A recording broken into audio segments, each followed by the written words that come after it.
নমস্কার বন্ধুরা, আজ আমি একটা সুন্দর রেসিপি আপনাদের সাথে শেয়ার করব।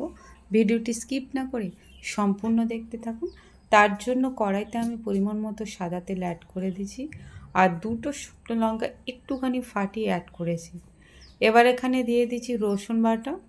রসুনটা আমি হালকা একটু বেটে নিয়েছি, খুব মিহি করে বাটিনি, দিয়ে একটু নাড়াচাড়া করে নেব রসুনটা। এবার এখানে আমি অ্যাড করে দেব পরিমাণ মতো পেঁয়াজ, দিয়ে দেব তার মধ্যে নুনটা এই কারণে দিলাম যাতে পেঁয়াজটা তাড়াতাড়ি কুক হয়ে যায়। এবার নুন, পেঁয়াজ আর রসুন খুব ভালো করে কষাতে থাকবো।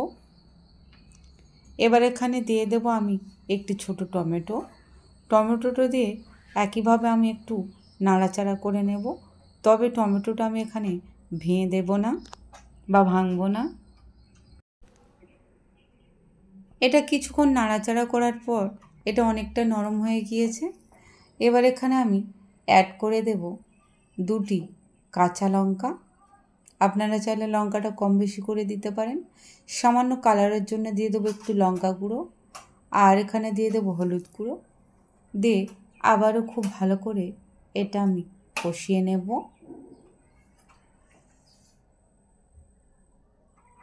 এবার এখানে আমি অ্যাড করে দেব সেদ্ধ করে রাখা কচু, আর তার সঙ্গে আমি একটু নোটে শাকের ডাঁটাটা নিয়েছি। আপনারা চাইলে এটা নাও নিতে পারেন।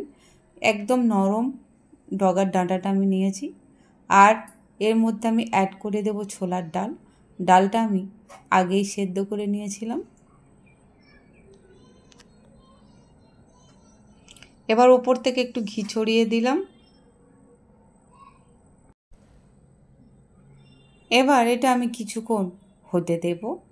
কিছুক্ষণ পরে এখানে আমি জিরে আর তেল গরম করে এখানে দিয়েছি, জিরে ফ্রাই করে তেলের সঙ্গে দিয়ে ওপর থেকে ছড়িয়ে দিলাম। সব শেষে আমি এখানে অ্যাড করে দেব চিনি। যেহেতু এখানে ছোলার ডাল দিয়েছি তার জন্য আমি চিনিটা দিলাম টেস্টের জন্য। এটা হয়ে গিয়েছে। এটা ভাত, রুটি সব কিছুর সঙ্গে কিন্তু ভীষণ ভালো খেতে লাগে। আর বিশেষ করে এটা ভাত দিয়ে বেশি ভালো লাগবে, রুটি দিয়েও ভীষণ ভালো লাগবে। আমার কচু ডাল রেডি। রেসিপিটি কেমন লাগলো তো অবশ্যই কমেন্ট করে জানাবেন। ভালো লাগলে লাইক, শেয়ার, কমেন্ট অবশ্যই করবেন। ভালো থাকবেন। ধন্যবাদ।